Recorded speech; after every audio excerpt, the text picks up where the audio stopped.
Assalamualaikum warahmatullahi wabarakatuh. Alhamdulillah wassalatu wassalamu ala Rasulillah. Amma Waalaikumsalam. ba'd.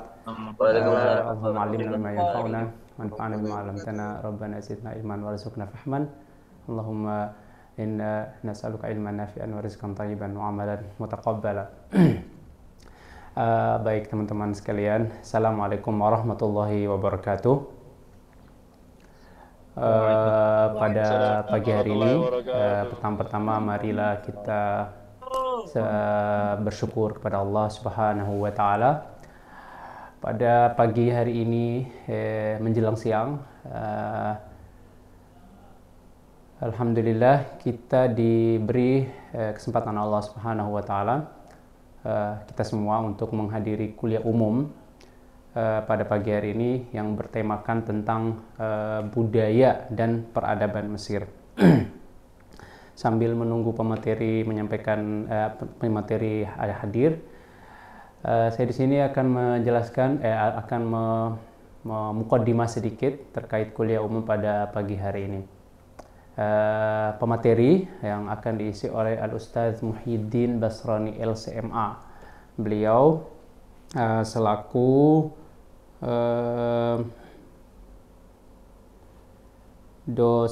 beliau adalah dosen Universitas Nahdlatul Ulama Yogyakarta dan Direktur Ikano Training Center.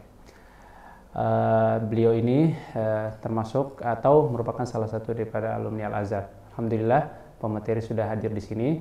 Nanti kami mohon kepada para peserta semua untuk menjadi pendengar yang baik dan mengambil manfaat dari beliau. Insya Allah yang akan disampaikan oleh beliau merupakan bekal yang sangat penting dan insya Allah bermanfaat untuk teman-teman sekalian untuk mengetahui bagaimana itu Mesir, peradaban Mesir, bagaimana cuaca di Mesir, bagaimana hidup dengan orang Mesir, bagaimana kepribadian orang Mesir dan lain-lainnya nanti akan dijelaskan secara gamblang, akan dipaparkan secara gamblang oleh Al-Ustadz Muhyiddin Basrani LCMA. Bagaimana Ustaz? Bisa kita mulai? Insya Allah bisa. Baik. Terima kasih. Jazakallah khair Ustaz. Baik, untuk teman-teman sekalian, kami harapkan sekali lagi untuk teman-teman untuk mendengarkan baik-baik materi kuliah umum pada pagi hari ini. Dengan begitu, kepada Fadilatul Ustaz Al-Mukarram disilakan untuk memberikan materinya. Tafadhal Ustaz. Terima kasih. Saya sampaikan kepada moderator. Langsung saya mulai saja. Assalamualaikum warahmatullahi wabarakatuh. A'udzubillahi minasyaitonirrajim. Bismillahirrahmanirrahim. Alhamdulillahirabbil alamin. Allahumma shalli wa sallim wa barik ala sayyidina Muhammadin wa ala alihi washabbihi. Wa barik wa sallim ajmain. Segenap teman-teman yang hadir di sini mungkin perlu saya sampaikan dulu. Ya, mohon maaf karena untuk laptop ternyata saya tidak bisa menampilkan kamera, tidak bisa menampilkan gambar video, sehingga saya menggunakan dua device. Untuk kamera saya mohon maaf menggunakan handphone, tetapi insya Allah nanti saya akan membuka screen melalui laptop. Jadi ada dua akun saya di sini ya. Tetapi mungkin saya bisa cek dulu apakah suara saya bisa didengarkan dengan baik oleh teman-teman sekalian.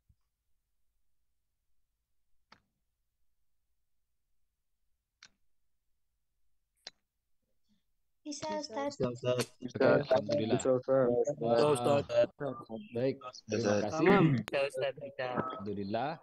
Berarti dengan demikian mungkin langsung bisa saya share screen.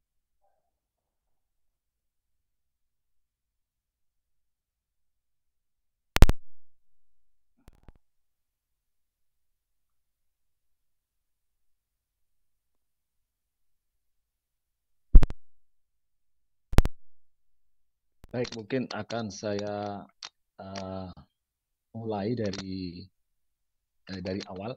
Jadi mungkin saya berkenalan dulu pada teman-teman sekalian. Sebagaimana yang disampaikan, saya alhamdulillah dulu pernah mengenyam pendidikan di Al-Azhar Kairo, Mesir. Saya di sana antara tahun 2004 gitu ya. Kemudian sekitar 2010 awal saya pulang. Sehingga mungkin ada jeda jarak yang cukup jauh dari waktu saat ini. Sehingga mungkin teman-teman nanti apabila saya menyampaikan sesuatu hal akan ada perbedaan kondisi saat itu dengan saat ini.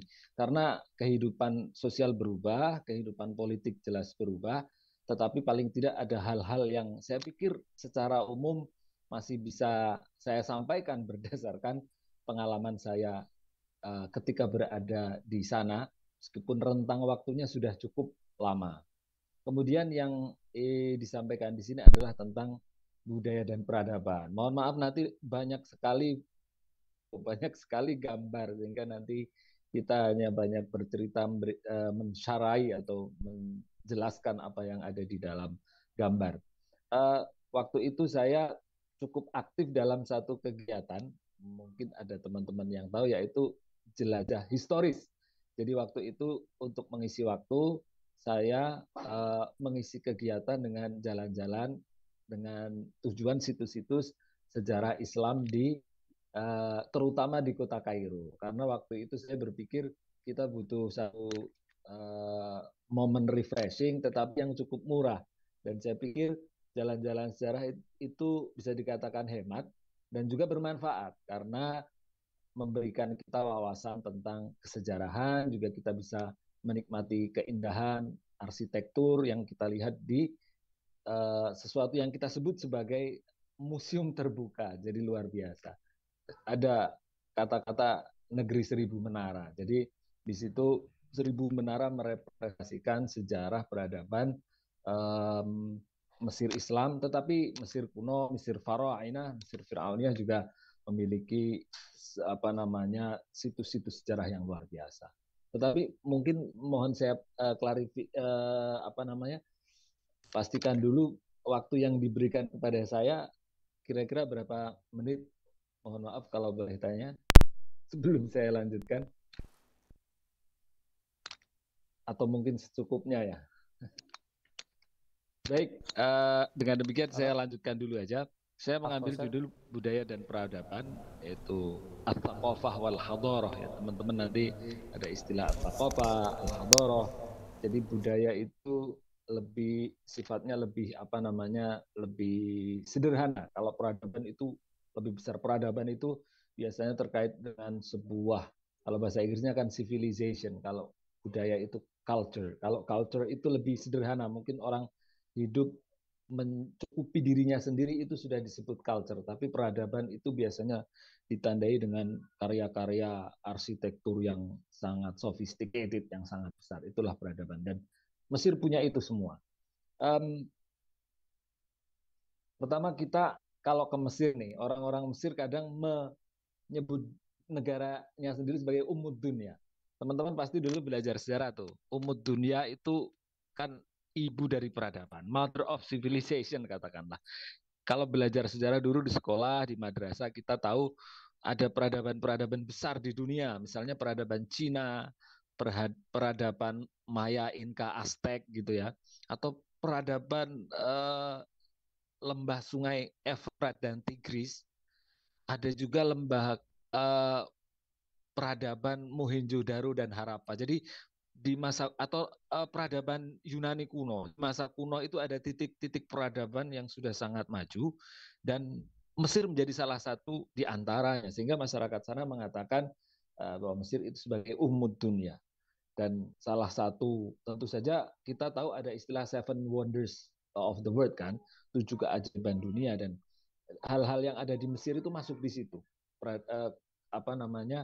Keajaiban dunia kuno. Ada menara Alexandria, ada piramid Mesir. Nah, itu memang sejarah peradaban Mesir itu sudah sangat tua. Jadi mereka, saya pikir pantas untuk menyebut dirinya sebagai pewaris atau menjadi orang yang bertempat di satu negara yang bisa disebut sebagai Ummud Dunya. Kalau Ardul Kinanah kita mungkin Kinanah itu artinya satu tempat penyimpanan. Kalau mungkin dalam satu makna Kinanah itu tempat menyimpan busur panah. Jadi kayak satu tempat di mana di situ ada khazanah peradaban yang besar, Al-Kinanah. Ini sebenarnya dirujukan kepada satu hadis, tetapi menurut beberapa orang ini, beberapa ahli hadis ini berapa muhaditsin atau para mukharrij ini hadisnya dhaif, tetapi orang-orang tetap apa namanya sering menggunakan istilah ini ardul kinana karena kita juga tahu memang kenyataannya Mesir itu sebagai satu khazanah di tengah-tengah gurun pasir yang luas tapi ada delta sungai Nil, jadi seolah-olah ada kesuburan di tengah-tengah gersangnya gurun, jadi kinanahnya di situ. Kalau ardul anbiya kita tahu dalam sejarah Islam beberapa nabi, mungkin teman-teman saya pikir udah belajar sejarah para nabi. Kita tahu ada Nabi Musa, ada Nabi Yusuf, gitu kan. Bahkan mungkin Nabi apa namanya Nabi Isa juga masa kecilnya pernah bersama Sayyidah Maryam dan beberapa nabi yang lain. Jadi makanya orang di sana menyebut diri Mesir sebagai negara itu sebagai Ardul Anbiya, tanahnya para nabi. Dan kita lebih dari itu karena kita juga tahu ada para ulama, para aulia, kita bahkan menyebut sebagai Ardul Ulama, Ardul Aulia dan seterusnya.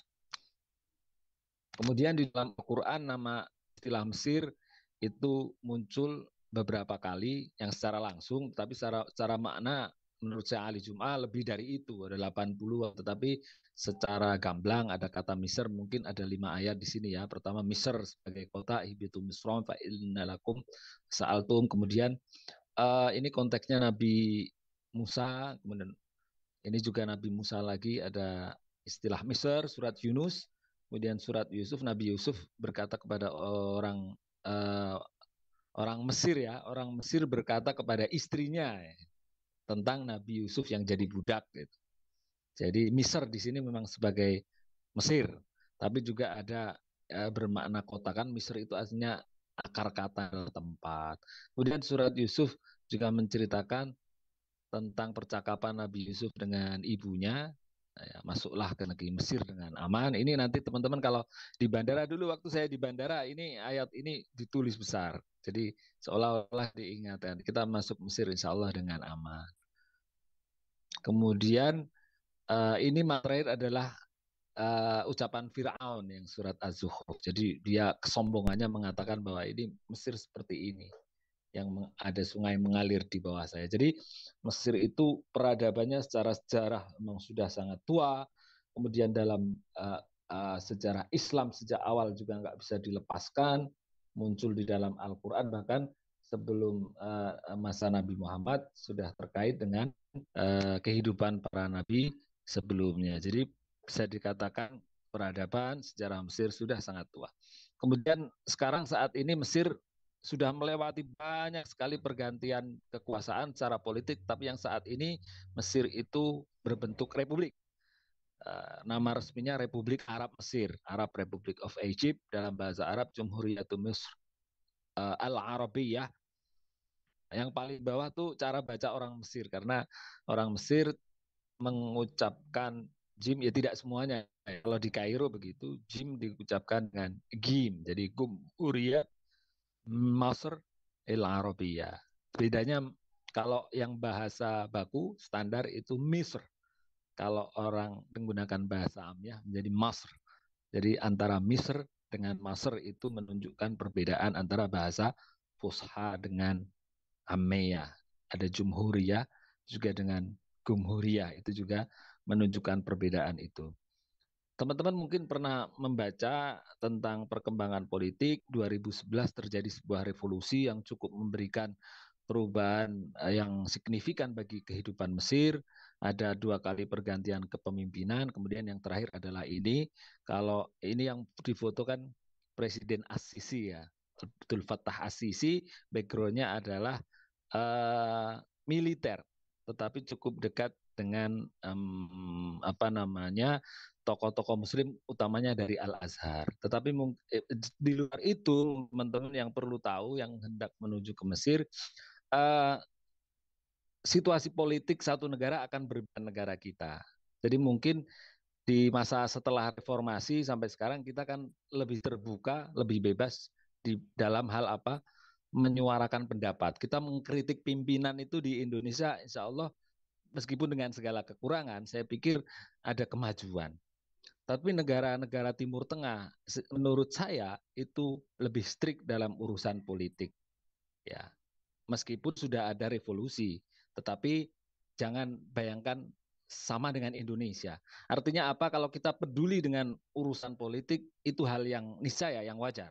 Tetapi menyampaikan pandangan politik, teman-teman, saya pikir mesti berhati-hati. Karena teman-teman berada di negara orang, punya pendapat, oke, tetapi berhati-hatilah dalam menyampaikan pandangan politik tersebut. Karena urusannya bisa panjang, bisa terkait dengan kesempatan belajar di sana, kesempatan tinggal di sana, bagaimana urusan visa, iqomah, dan apakah itu terkait dengan deportasi dan seterusnya. Jadi saya pikir untuk berbicara tentang politik, eh, saya sarankan untuk berhati-hati di negeri orang. Ya sama aja orang di luar, di Indonesia, orang luar juga mesti berhati-hati karena setiap negara punya aturan sendiri-sendiri. Kemudian yang berikutnya saya mengambil satu peta bahwasanya Mesir itu kalau di bumi dibentangkan itu Mesir di tengah-tengah. Letaknya itu sebagian ada di benua Afrika, dalam hal ini Afrika Utara, tetapi sebagian ada di benua Asia, yaitu Sina atau Sinai.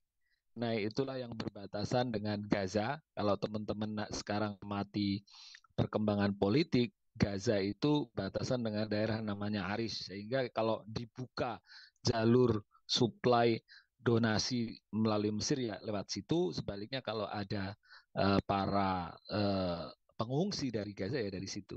Jadi berbatasan juga Giza ini dengan Israel. Teman-teman nanti tahulah sejarah perang Mesir dengan Israel. Mesir bisa dikatakan negara Arab yang tak paling terdepan dalam urusan perang terhadap Israel.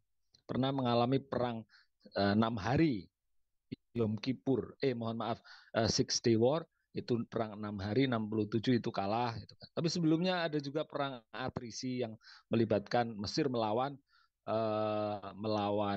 gabungan antara Inggris, Prancis, dan apa namanya Israel, memperebutkan status terusan Suez yang awalnya dibangun Prancis tapi akhirnya dimanfaatkan secara ekonomi oleh Inggris.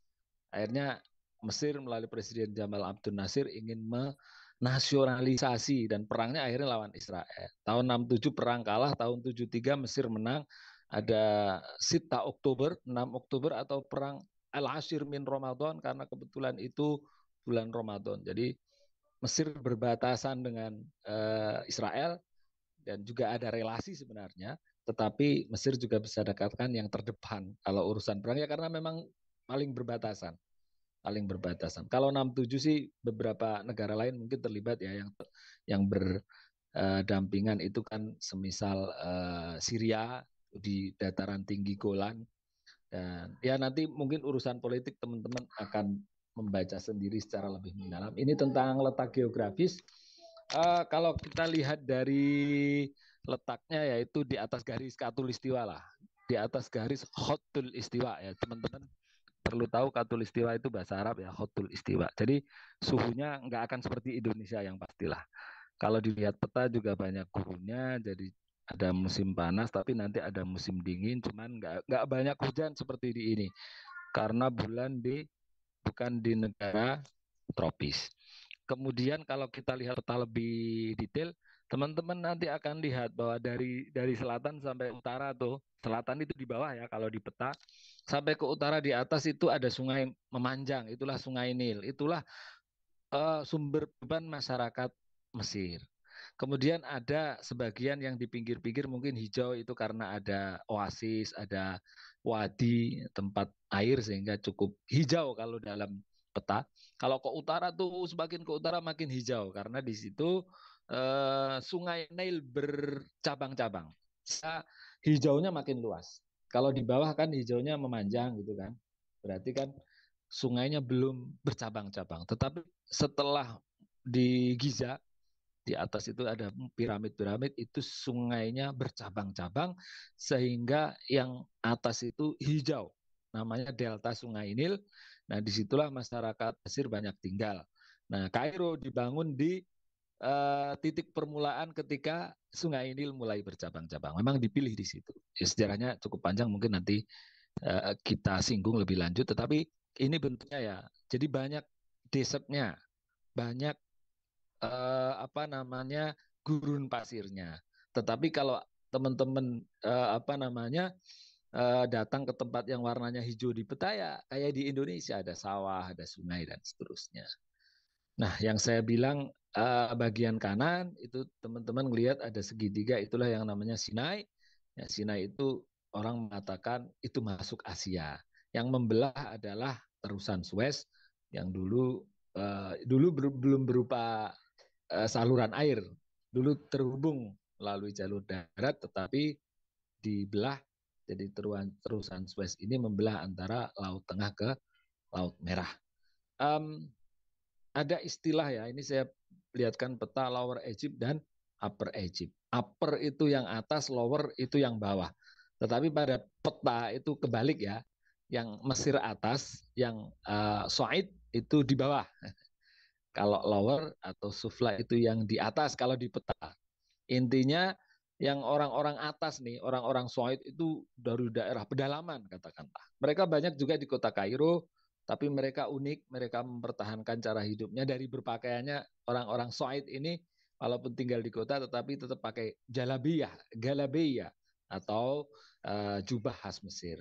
Jadi kalau teman-teman lihat tuh di Aswan ada Lake Nasser itu artinya Danau Abdul Nasir. Aswan itu bendungan terbesar yang mensuplai listrik dan seterusnya. Luxor itu pusat peradaban di daerah selatan itu disebut sebagai Suaid di atas. Tapi kalau Kairo sampai ke Alexandria dekat dengan Laut Tengah atau Mediterranean Sea itu disebut sebagai Misr Sufla, Misr bawah atau Lower Egypt.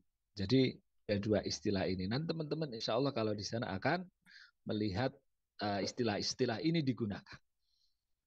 Nah ini sebenarnya saya hanya ingin menunjukkan bahwa di masa kuno peradaban pun muncul berdasarkan apa? Berdasarkan sumber penghidupan. Dalam hal ini sumber penghidupannya adalah Sungai Nil, maka situs-situs sejarah Mesir kuno, Mesir Faraoinah, Firauniyah juga biasanya didapatkan atau ditemukan di dekat dengan aliran Sungai Nil. Nah, nanti kalau punya kesempatan untuk berwisata bisa menelusuri. Tapi kalau paling dekat dengan Kairo tentu saja adalah piramid Giza yang ada tiga itu yang besar, kemudian ada Sphinx.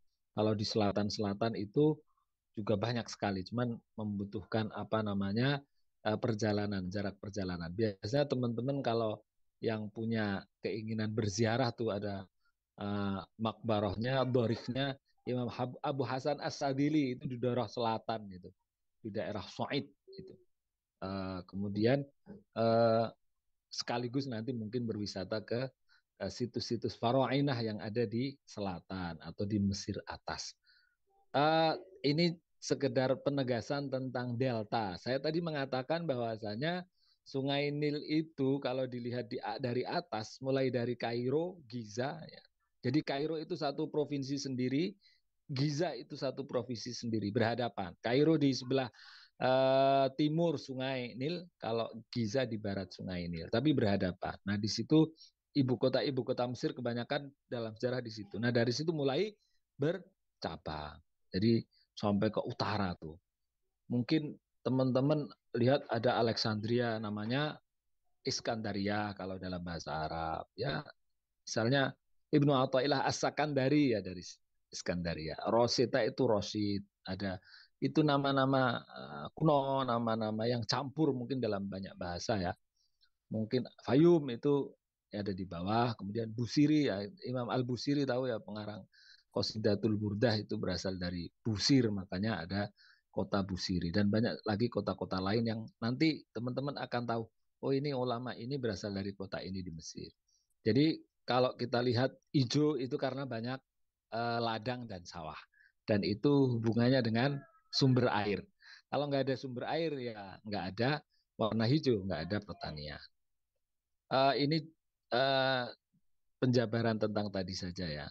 Jadi ada nama kota dalam bahasa Arab ya, Al-Iskandariyah di atas, Al-Bahr Al-Mutawasid di atas, itu namanya sungai apa namanya Laut Tengah. Kita lanjut aja. Nah, ini mulai bicara sejarah. Saya katakan bahwasanya sejarah Mesir itu sangat panjang.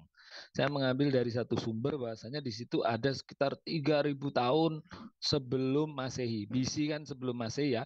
Ini menggunakan bahasa Inggris. BC itu artinya before Christmas, sebelum Masehi. Kalau AD udah masuk Anno Domini, itu tahun Masehi. Jadi ada Mesir kuno, Mesir klasik. Itu juga saya mungkin nggak bisa secara detail menjelaskan. Jadi eh, ada orang-orang Mesir asli, tapi mungkin teman-teman lihat di bawah sebelah kiri ada Makedonian, Ptolemaic, itu orang-orang penguasa Mesir tapi dari luar, dari Makedonia, dari Roma, gitu. Orang-orang Romawi. Jadi Romawi pernah menguasai Mesir. Kemudian eh, Islam datang itu, kalau teman-teman lihat di situ angka tahunnya, ini semua Masehi ya angka tahunnya ya. Itu 641 661, masa Al-Khulafa Ar-Rasyidun. Jadi bukan di masa Rasulullah, tepatnya di masa uh, Sayyidina Umar Ibnul Khattab. Jadi masuknya Islam di situ sejak masa Al-Khulafa Ar-Rasyidun. Kemudian yang direbut apa kekuasaannya dari orang-orang Romawi Bizantin ya, sama sedikit Sasanian Egypt ya, Sasaniyah. Jadi ada orang asing di situ, kemudian Islam datang, kemudian melewati masa yang sangat panjang sampai bisa dikatakan masa-masa Islam berakhir sebagai sebuah kekuasaan itu abad 16 ya, tahun 1517 Masehi, dan dilanjut masa-masa pramodern. Tapi kalau menurut saya pramodern ini masih bisa dikatakan masa-masa Islam sampai 1914, bahkan Egypt itu menurut saya sampai tahun 1953 masih bisa dikatakan Mesir Islam, karena kerajaan Mesir, Kesultanan Mesir masih bisa dikatakan sebagai kekuasaan Islam. Menjadi republik itu tahun 1953 ya, 1953 itu menjadi republik sampai sekarang. Nah, tokoh-tokoh republik nanti teman-teman tahu misalnya ada Gamal Abdul Nasir, itu kan tokoh awal revolusioner Mesir dari kerajaan menuju ke republik. Nah, saya ambil satu foto tentang uang Mesir. Jadi uang Mesir itu selalu ya, yang saya lihat apapun angkanya, saya nggak tahu ini udah berubah belum karena saya udah lama nggak di sana, sehingga ini yang saya ingat masih dipakai di masa saya, mungkin masih ya. Jadi setiap uang Mesir, mata uangnya kan pound ya, teman-teman. Kalau lihat di situ ada tulisan 100 pounds. Kalau dalam bahasa Arab mi'atu junaih. Junaih itu apa namanya? Bahasa Arab dari pound. Junaih. Bahasa orang lokal gini gitu, pakai bukan jim tapi gim. Nah, uang Mesir itu selalu di dua sisinya menunjukkan dua jenis sejarah. Yang pertama sejarah Farainah, Al-Misr Al-Qadimah, Al-Farainah atau Al-Fir'auniyah. Yang kedua Al-Misr Al-Islamiyah. Dalam bentuk apa? Situs atau peninggalan sejarah. Jadi kalau ada uang yang sebelah sisinya itu gambar situs kuno, Mesir Fir'aun, Fir'auniyah, yang satu pasti situs-situs Islam. Karena Mesir sangat bangga dengan dua sejarah ini. Ada sejarah Mesir kuno, ada sejarah Islam. Tapi mungkin kalau di kalangan masyarakat umum, masyarakat barat misalnya, Mesir itu pasti yang dikenal adalah sejarah Fir'auniyahnya. Padahal sejarah-sejarah Islamnya, peninggalan-peninggalan juga luar biasa mengagumkan ya. Dan saya termasuk orang yang dulu senang untuk menelusuri, menjelajahi situs-situs sejarah Mesir Islam. Karena lebih bisa diakses dan insya Allah gratis lah, yang namanya masjid, istana, apa-apa tidak dibebankan tiket untuk memasukinya. Jadi ini saya menunjukkan uang Mesir itu merepresentasikan kebanggaan Mesir atas dua babak sejarah, yaitu sejarah Mesir kuno dan sejarah Mesir Islam. Nah, Islam di Mesir ini sebenarnya perlu dijelaskan di sesi yang panjang sekali. Tapi saya pikir ini kita membicarakan hal yang sangat luas, jadi saya ambil foto saja. Ini teman-teman adalah foto dari Jami' Al-Azhar. Jami' Al-Azhar itu Masjid Al-Azhar sebelum menjadi Jami'ah. Jadi Jami' Al-Azhar itu di masa dinasti Fatimiyah. Jadi setelah tadi saya katakan Mesir kuasai oleh Islam di masa Al-Khulafa Ar-Rasyidun, nanti ada banyak dinasti ya, dinastinya banyak tadi. Mungkin kita bisa balik sebentar ke yang berikutnya, ada dinasti Bani Umayyah, Abbasiyah, Tuluniyah, Ikhsidiyah, Fatimiyah, Ayyubiyah, dan Mamalik atau Mamluk dan seterusnya. Nah, Al-Azhar itu hadir di Fatimiyah. Fatimiyah itu dulu sebuah kekuasaan yang bercorak Syiah. Tetapi setelah itu di masa Ayyubiyah, kemudian Mesir diganti menjadi mengikuti corak atau manhaj Sunni. Jadi didirikan Al-Azhar sebenarnya sebagai masjid adalah dinasti Fatimiyah yang coraknya Syiah. Tetapi sejak dinasti berikutnya sudah menjadi sebuah lembaga yang bercorak atau bermanhaj Sunni. Um, Hal unik yang mungkin saya sampaikan, dulu ketika penguasaan atau ekspansi Islam ke Mesir, yang menjadi panglima namanya Amr ibnul As, dan beliau juga dimakamkan di Mesir. Masjid pertama didirikan oleh Islam di Mesir ya ada Masjid Amr ibnul As, masih ada sampai saat ini. Dulu sempat pengen bikin ibu kota di Alexandria, tetapi oleh eh, datangnya pertama sih mulai dari Aris tuh, dari Syam, dari Aris perbatasan Palestina sekarang, kemudian masuk ke wilayah yang disebut sebagai Kairo. Dulu namanya Babylon. Ada benteng Romawi ya. Romawi itu orang Romawi Bizantium, bukan Romawi Barat. Romawi Barat itu Roma. Kalau Romawi Timur itu Bizantium.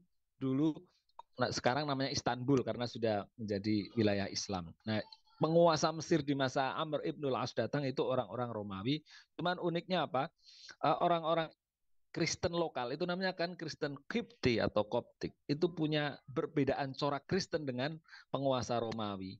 Ketika Amr ibnul As datang, malah orang pribumi Mesir, Kristen pribumi Mesir merasa senang dengan orang Islam karena merasa penjajah dari Romawi yang sebenarnya sama-sama Kristen, tapi Kristennya beda. Itu orangnya kejam, keras, dan seterusnya. Dan orang-orang situ terkesan dengan egaliternya tentara Islam. Bayangkan ada sahabat yang berkulit hitam jadi perwira, kan nggak mungkin kalau orang-orang Romawi yang sangat rasis, orang hitam jadi budak. Tapi betapa egaliternya Islam. Jadi itu yang membuat orang orang Kristen lokal Mesir malah lebih senang ketika datang pasukan Islam. Jadi Amr bin As datang, akhirnya bikin ibu kota di yang sekarang dekat dengan Kairo. Dulu karena Sayyidina Umar ibnul Khattab nggak mau ibu kota Mesir terpisah oleh air. Karena Alexandria kan terpisah oleh sungai. Tapi kalau yang Kairo sekarang enggak. Jadi awalnya kotanya namanya Fustot, berkembang menjadi Al-Qotoi dan seterusnya, pada akhirnya menjadi Kairo sekarang itu di masa Fatimiyah. Dan kota Kairo atau Al-Qahirah itu ditandai dengan beberapa bangunan termasuk Jami' Al-Azhar atau Masjid Al-Azhar. Dan akhirnya ibu kota pun bergeser, misalnya di masa masa Salahuddin Al-Ayyubi ada benteng tuh namanya Qol'ah, benteng itu mulai geser lagi. Jadi ada perubahan-perubahan ibu kota di masa Mesir Islam, tetapi selalu deket-deketan, nggak jauh, nggak mungkin nyebrang ke Giza, nggak mungkin nyebrang ke Sungai Nil, tapi tetap ada di timur Sungai Nil. Cuman nama-namanya aja berubah, mulai dari Fustot sampai Al-Qahirah. Nah, dari nama Al-Qahirah inilah istilah Kairo muncul. Dan yang namanya Al-Azhar, jami'an wa jami'atan ada di kota Al-Qahirah, meskipun cabangnya ada di mana-mana. Tetapi yang saya tahu teman-teman nanti akan diarahkan untuk ke kota Kairo. Oke, relasi dengan agama lain, saya pikir tadi sudah saya sampaikan bahwasanya sebelum hadir Islam sudah ada orang Kristen lokal namanya Kristen Kipti atau Kop. Makanya Mesir dikenal dengan nama Egypt kan, kaitannya dengan istilah Kipt, Kop gitu. Nah, relasinya ya saya pikir jumlah Muslim tentu lebih banyak, umat Kristen minoritas, tetapi relasinya ya sejauh ini saya pikir toleransi berjalan. Konflik tentu ada, tetapi pemerintah berusaha membangun ya sebagaimana di Indonesia konflik, tetapi saya pikir pemerintah termasuk Al-Azhar adalah salah satu lembaga yang uh, terus untuk aktif menjaga stabilitas kehidupan kaitannya dengan hubungan antar agama. Ini hanya gambar, ini ada ibu kota baru Mesir ya, Kairo, tapi agak geser ya, Kairo baru katakanlah. Kairo baru udah ada, tapi ini lebih baru lagi, dan salah satu landmarknya adalah ada masjid dan ada gereja. Nah, gerejanya ini gereja yang katakanlah alirannya Koptik, termasuk gereja ortodok lah. Kalau pemimpin terbesarnya berkedudukan bertahta di kota Alexandria. Jadi kalau teman-teman belajar Kristen kan ada denominasi, ada Kristen ini, Kristen ini. Nah, kalau Kristen Koptik pemimpin utamanya bertahtanya di kota Iskandaria atau Alexandria. Nah, sekarang kita ngomongin bahasa, tentu saja teman-teman sejak di Indonesia sudah belajar bahasa Arab Al-Fusha ya, yang baku. Fusha itu nanti dibagi dua, Fusha Qadimah dan Fusha Mu'asirah. Qadimah itu yang klasik, Mu'asirah yang modern. Yang klasik ya di Al-Quran, di Al-Hadith, Al-Kutub Al-Islamiyah, At-Turathiyah. Kalau yang modern ya bahasa berita tulis maupun di media televisi itu bahasa Arabiah Fusha, buku-buku ditulis di Arabiah Fusha, kemudian muqarrar nanti teman-teman akan belajar di Al-Azhar, buku-bukunya juga ditulis dengan Al-Lughah Al-Arabiah Al-Fusha. Nanti ada yang belajar dengan kitab Turath tuh teman-teman. Misalnya dosennya menentukan buku yang digunakan buku klasik, maka Al-Arabiah Al-Fusha Qadimah, tetapi ada juga muqarrar atau diktat yang ditulis oleh para dosen dengan bahasa modern, itulah bahasa Al-Arabiyah Al-Fusha Al-Masirah. Tetapi sehari-hari orang berbicara dengan Al-Lahja Al-Arabiyah Al-Misriyah, Al-Masriyah atau Al-Misriyah. Kalau bahasa Fushanya Masriyah, tapi orang Mesir bilang Misr. Kebalik ya, yang Fusha Misr, kalau orang Amiyah bilangnya Masr. Ini bahasa sehari-hari. Bahasa yang kita mau nggak mau kita belajar. Bahasa Al-Masri.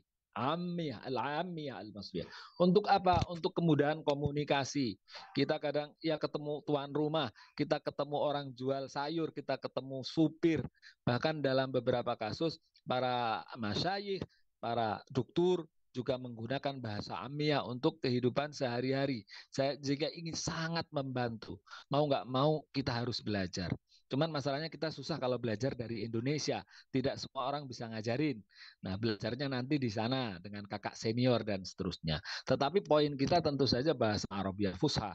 Kita insya Allah nanti dalam dunia keislaman dakwah ya kita akan membaca buku-buku atau kitab-kitab dengan bahasa Fusha. Nanti kalau misalnya teman-teman mendampingi masyayikh ketika di Indonesia ya kita bisa berbicara dengan bahasa Fusha. Tetapi bahasa Amiyah saya sarankan ya mau nggak mau harus dipelajari. Bahkan ini saya tunjukkan ada Arabizi ya. Orang anak-anak muda Mesir sudah tidak mau nulis dengan Arab ya, ribet dan nulisnya dengan huruf alfabet Latin. Tetapi ada huruf-huruf khusus yang susah kan. Misalnya itu dipakai angka, nggak pakai koma. Gitu.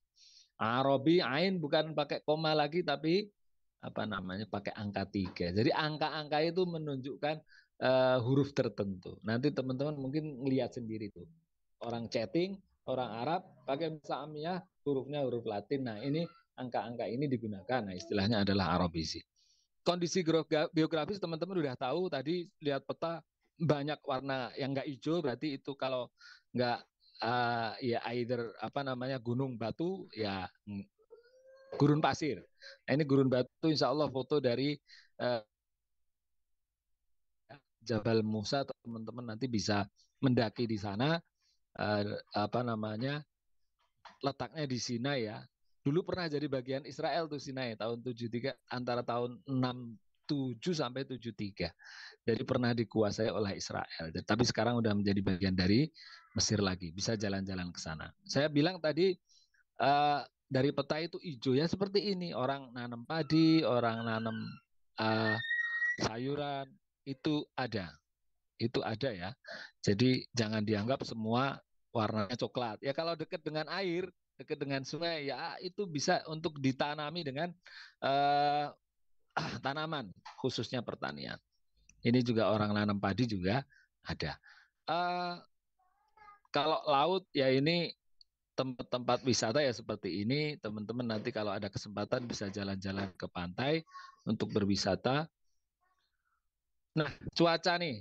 Teman-teman di sini kan kenal namanya apa namanya rainy season sama dry season.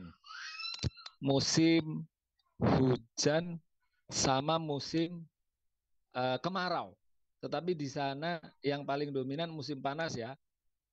As-saif, musim panas atau summer di sebelah kiri. Kemudian ada asyita musim dingin. Asyita was-saif. Dan musim dingin di Mesir itu mungkin tidak sampai ada saljunya pada umumnya, tetapi ada kalanya satu momen anomali itu keluar salju. Nah, ini ada gambarnya, ini nyata ya bahwa piramida tertutup salju itu nyata adanya. Tapi itu bukan hal yang selalu terjadi ketika musim dingin. Musim dingin mungkin antara belasan ya sampai di bawah 10. Kalau 0 itu masih jarang. Makanya teman-teman nanti siap-siap nih, siap-siap dengan kebudayaan musim dingin yang mungkin nanti jamnya agak berubah, ada perubahan jam penyesuaian karena waktu malam akan lebih panjang. Waktu malam akan lebih panjang. Waktu siang lebih pendek di musim dingin, tapi di musim panas waktu siangnya lebih panjang, waktu malamnya lebih pendek. Nanti kalau puasa di musim panas yang ngerasain lebih panjang. Dan ini yang kaitannya dengan tradisi, nanti keperluan-keperluan harus kita siapkan, jaket yang tebal, kaos tangan, kaos kaki dan seterusnya atau khuf, kaos kaki kulit itu hal-hal yang nanti akan kita kita punya. Walaupun nggak usah beli di sini, di sana bisa. Tetapi itu harus disiapkan dan nanti akan ada perubahan suasana. Perubahan suasana, perubahan. Nanti tentara yang tadi musim panas bajunya putih akan ganti hitam. Jadi kalau udah tentaranya ganti hitam tuh, oh berarti udah tanda-tanda musim dingin. Kalau udah putih lagi, oh musim panas lagi. Uh, ini ekonomi Mesir salah satu hal yang menjadi sumber ekonomi. Mungkin kalau minyak nggak sehebat negara-negara Teluk ya, sehingga terusan Suez ini menjadi salah satu andalan ekonomi Mesir. Saya tadi bilang yang bangun pernah dikuasai Inggris, pada akhirnya direbut lagi melalui perang ya perang melawan tiga negara termasuk Inggris, Prancis, Israel dan akhirnya sudah di ini foto atas yang kanan pembukaannya, foto yang kiri ya sekarang nih Mesir mendapatkan banyak sekali keuntungan dari lalu lintas kapal. Jadi itu menjadi sumber utama. Bahkan itu yang bahkan gambar satu kapal induk Amerika Serikat. Kapal induk Amerika Serikat pun mau nggak mau harus lewat situ karena kalau memutari Afrika terlalu lama.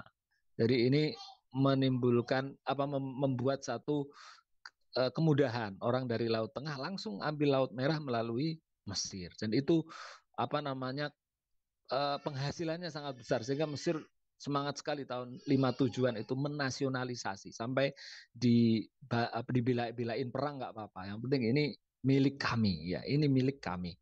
Uh, Pernah terjadi beberapa hari ada kapal macet di ini jadi ekonominya kerasa tuh. Hanya seminggu misalnya ada kapal nyangkut di situ kan pernah kemarin ya Evergreen nyangkut itu udah lalu lintas mati ya ekonomi terpengaruh sekali. Ekonomi yang kedua, maksudnya sumber ekonomi terbesar adalah wisata. Jadi di sana teman-teman nanti akan ketemu wisatawan asing itu biasa ya.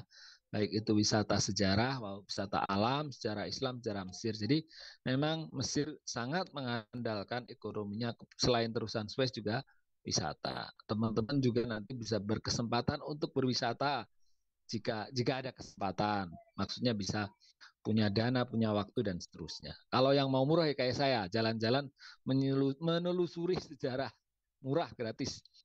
Mata uang ini ekonomi tadi sudah saya sampaikan ya. Mungkin kita buktikan saja. Saya tadi bilang Mesir sangat bangga dengan dua sejarah, sejarah Fir'auniyah sama sejarah Islam. Sehingga dua sisi uang pon pasti menyertakan itu. Ada gambar situs Islam, ada gambar situs atau hasil peradaban kuno. Makanan nih, teman-teman nanti akan merasakan makanan yang berbeda. Ini yang saya perlihatkan itu makanan khas yang sifatnya vegetarian, nggak ada daging-dagingnya. Ini biasanya pagi hari tuh. Pagi hari orang Mesir itu bahannya semua vegetarian, nggak ada dagingnya. Mungkin baru siang, malam sana ada banyak varian protein, daging, ikan dan seterusnya. Dan yang pasti banyak sana macam-macam karbohidratnya bisa seperti ini, bisa kentang, bisa roti yang ala roti panjang, roti hotdog, tapi juga nasi. Jadi teman-teman jangan kebingungan kalau nggak bisa makan selain nasi, karena beras di sana juga banyak. Orang Mesir kalau makan masak nasi dikasih garam nggak mau, kalau yang putih, yang apa namanya, yang masih tawar. Tapi kalau kita kan bisa masak sendiri. Jadi jangan sampai dari Indonesia bawa beras. Teman saya ada dulu bawa bawa beras, dikiranya nggak ada di sana, padahal mau mandi beras pun bisa. Jadi orang sana juga makan nasi, tapi mungkin siang hari itu, kalau pagi masih roti begini. Mungkin yang nggak terbiasa awal-awal akan susah nerima, tapi mungkin baru setahun, setahun sebelum setelahnya baru bisa. Karena dominan rasa kecut ya. Jadi di sana ada lemon, ada yogurt, ada cuka, ada tomat, itu kadang dipakai semua. Jadi kecut, dominan kecut. Jadi mungkin teman-teman pertama nggak doyan, tapi makin lama doyan dan makan kalau pulang jadi kangen. Tapi nggak usah bingung, teman-teman nanti bisa masak sendiri, bahkan Am atau warung makan Indonesia banyak sekali. Cuman saya sarankan, kalau saya sih, saya nggak suka makan Indonesia terus. Ngapain jauh-jauh kalau nggak coba masakan lokal. Jadi seimbang lah, biar kita juga kenal dengan budaya sana. Pedas juga nggak terlalu suka mereka ya, jadi kita kadang ya siapin cabai sendiri gitu. Siapin apa sambal sendiri, karena mereka ya suka pedas tapi tidak se ekstrim orang Indonesia. Baik, ibu kota Mesir saya perlihatkan fotonya.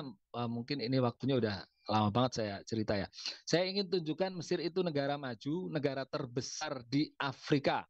Jadi ini metropolitan. Kalau teman-teman ke sana jangan bayangkan kemudian Mesir itu sebuah iklim yang sangat religius gitu. Ya ada Al-Azhar, ada Masyayikh, tetapi ada dunia gemerlap di sana yang teman-teman jangan kaget. Jangan kemudian sejak sekarang Mesir kok begini. Ya Mesir itu ibaratnya Jakarta lah. Kita lihat kotanya seperti itu. Ada banyak hal yang mungkin nanti kita, oh kok seperti ya, karena dia adalah metropolitan, kota terbesar di Afrika. Kemudian ya seperti ini, ada Sungai Nil yang membelah, yang menjadi ciri khas atau menjadi sebuah eh, identitas Mesir. Nile ya. Ya di dalam lagu kebangsaannya pun sungai ini muncul. Nah, ini petanya, nanti teman-teman insya Allah akan ke sana. Menurut yang saya tahu kebijakannya adalah semua mahasiswa sekarang kalau di Al-Azhar ke Kairo, nggak ke kota lain. Katanya terkait dengan isu keamanan, biar bisa lebih dikontrol. Wallahu alam, nanti teman-teman akan lihat sendiri. Ini sama ya peta. Nah, kenyataan sosial, meskipun teman-teman nanti melihat gedung mewah, jangan kaget, kemiskinan juga nampak sekali kentara. Jadi ada bangunan yang di satu sisi mewah nih sebelah kiri tapi kumuh. Itu nyata sekali terjadi. Teman-teman jangan kaget. Kita ngelihat bis, mobil bagus, kita dari bawah tanah naik kereta bawah tanah yang modern, tapi naik ke jalan raya dari bawah tanah ketemu keledai. Itu juga wajar sekali. Jadi ada satu segregasi atau katakanlah kesenjangan, itu biasa. Dan jangan kaget, ini kemacetan, kemacetannya ngeri juga ya kalau di sana. Cuman saya juga heran orang selamat. Jadi teman-teman di jalan hati-hati ya. Nanti mobil akan lewat di sebelah kanan. Saya pertama datang, itu kalau naik bis di Indonesia turun kaki kiri, itu jangan, turun kaki kanan. Kalau turun kaki kiri pasti jatuh gitu. Jadi karena bis naik lewat dari kanan, turunnya di kanan. Dan luar biasa traffic jamnya, tapi saya juga heran orang kok selamat. Sama-sama katakanlah ngawur, tapi kok selamat gitu. Ya akan rasain sendiri, jadi seperti Indonesia, tapi nggak separah India katanya. Ini sampah juga seperti, jadi kotor ya. Mesir kadang merlap, tapi kotor juga ada, ke sampah ada di sekitar kita. Ini mungkin pemukiman kumuh, akan Anda lihat sendiri. Itu di bawah sana di latar belakang ada yang namanya Masjid Muhammad Ali. Itu benteng, bentengnya Salahuddin Al-Ayyubi yang membangun, tetapi masjidnya yang membangun Muhammad Ali Pasha. Tadi di balik itu ada bangunan-bangunan kumuh dan seterusnya. Ini adalah City of the Dead, City of the Dead itu kotanya orang mati. Jadi ada makam yang sangat luas. Al-Qorofa Al-Kubro, nggak jauh dari Al-Azhar, tapi juga ditinggali orang. Jadi orang sudah biasa hidup berdampingan dengan maka pusara. Itu nanti akan Anda lihat. City of the Dead atau Al-Qorofa Al-Kubro. Ada juga Al-Kubro, tapi teman-teman nanti kalau punya minat ziarah, banyak sekali para ulama yang di makam di Al-Qorofa. Termasuk ya tentu saja yang paling masyhur adalah Al-Imam Muhammad bin Idris Asy-Syafi'i. Kehidupan masyarakatnya yang tradisional ada, ya teman-teman nanti akan lihat orang pakai baju begini. Nah ini yang saya bilang orang Suaid, orang atas gitu. Kalau orang bilang oh orang udik gitu. Tapi itu juga mereka hidup di kota Kairo, punya bisnis yang jual sayur, jual apa ya mereka, dan mereka bangga dengan pakaiannya. Nah yang mungkin kanan itu disebut orang Nubia, yang batasan dengan Sudan. Jadi kulitnya lebih gelap. Tetapi orang Nubia itu punya bahasa sendiri. Jadi selain bahasa Arab, tadi kan ada orang pakai bahasa Mesir kuno, masih ada ya, orang Koptik, Kristen itu punya bahasa-bahasa ibadah dengan bahasa Koptik. Tapi orang Nubia punya bahasa sendiri. Dan ini keuntungan bagi militer Mesir dulu ketika melawan Israel, bagian komunikasi rahasia itu orang-orang Nubia yang digunakan. Karena bahasanya mungkin belum dipahami para intelijen asing. Sebagaimana dulu kalau Amerika Serikat kan menang perang dunia kan salah satunya menggunakan penghubung komunikasi orang-orang India. Bahasanya belum pada paham bahasa apa ini. Nah kalau Mesir punya bahasa Nubia dan bermanfaat bagi jalannya perang waktu itu. Nah ini ada yang tradisional tapi juga ada yang modern. Ini adalah salah satu bentuk modern. Jadi nanti teman-teman ketemu Universitas American University in Cairo, German University in Cairo. Jadi universitas asing-asing banyak. Dan mungkin Al-Azhar dianggap cukup konservatif tradisional karena yang negeri yang terbesar ada Jamiah Al-Qahirah, Universitas Kairo. Jadi mungkin kalau ketemu mahasiswa asing yang dari macam-macam universitas ya akan beda karena memang banyak sekali kampus-kampus cabang dari negara lain. Ini terakhir ya, jadi saya mohon maaf banyak sekali karena memang kalau bicara peradaban, kebudayaan banyak sekali. Masyarakat Indonesia di Mesir itu yang menaungi adalah satu kedutaan besar, kedua PPMI, Persatuan Pelajar dan Mahasiswa. Saran saya untuk tanya tentang Mesir, punya kontak teman, kakak kelas, saudara yang udah ada di sana. Siapa tahu kondisi sosial berubah, kebudayaan berubah, politik berubah. Saya mungkin cerita dari sudut pandang lama. Sehingga sekarang gimana nih? Uang sekarang udah berapa dibandingkan dengan Indonesia? Saya harus bawa apa gitu. Kalau dulu saya kalau ke Mesir zaman saya bawa ATM sama kamus. Yang penting itu. Kalau ATM misalnya butuh sokongan uang dari dalam negeri, kamus untuk bahasa. Tapi mungkin sekarang berubah karena kamus sudah dalam bentuk online semua. Jadi saran saya untuk tanya-tanya perkembangan terkini.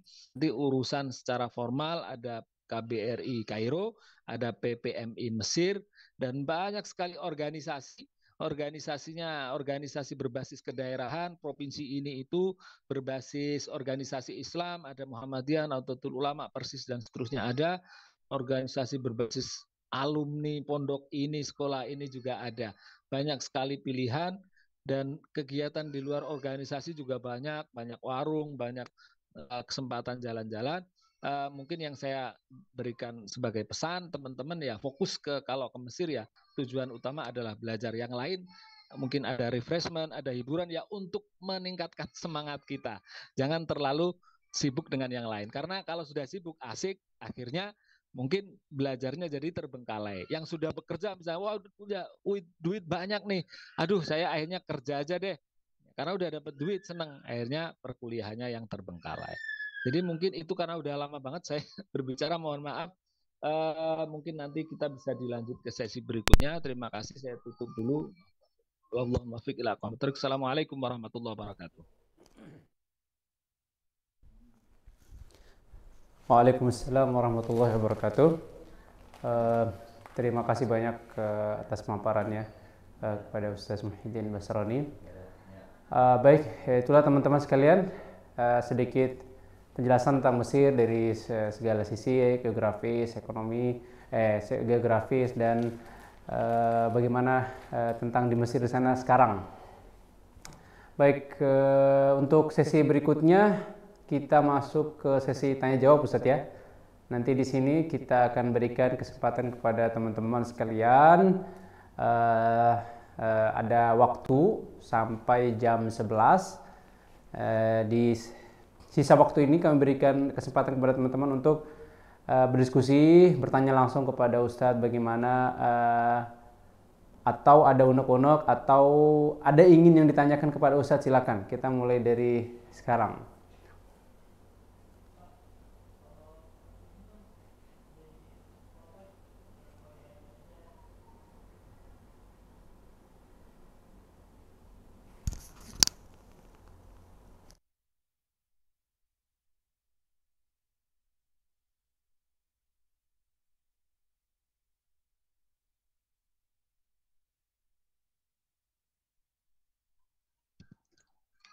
Ada beberapa nampaknya Ustadz yang sudah mengangkat tangan. Mungkin bisa dipersilahkan.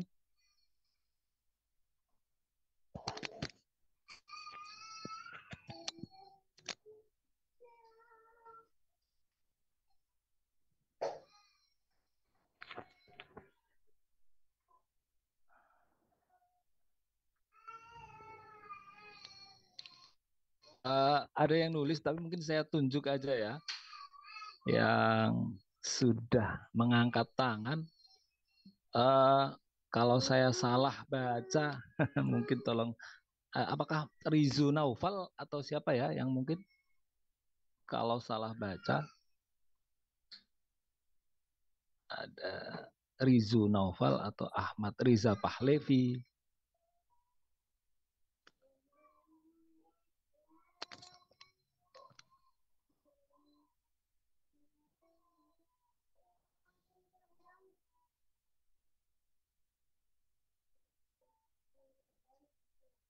Baik.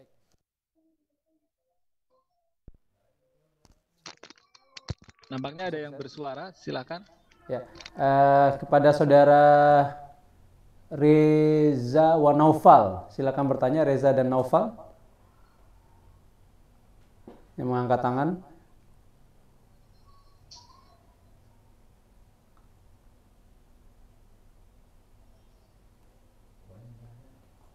Suara ini dia. Suara unmute-nya.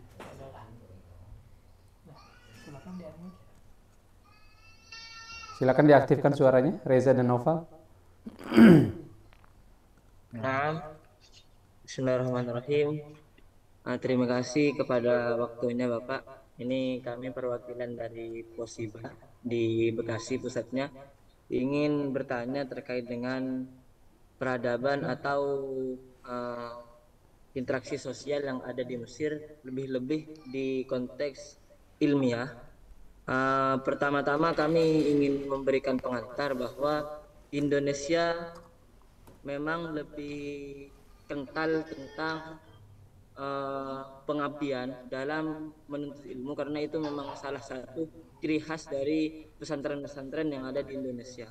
Lalu kalau yang kami tanyakan, jika kita pergi, apa yang harus kita lakukan jika kita ingin meneruskan kebiasaan pengabdian ini? Apakah di sana memang sama ciri khas pengabdian yang juga dilakukan oleh santri-santri yang ada di Indonesia?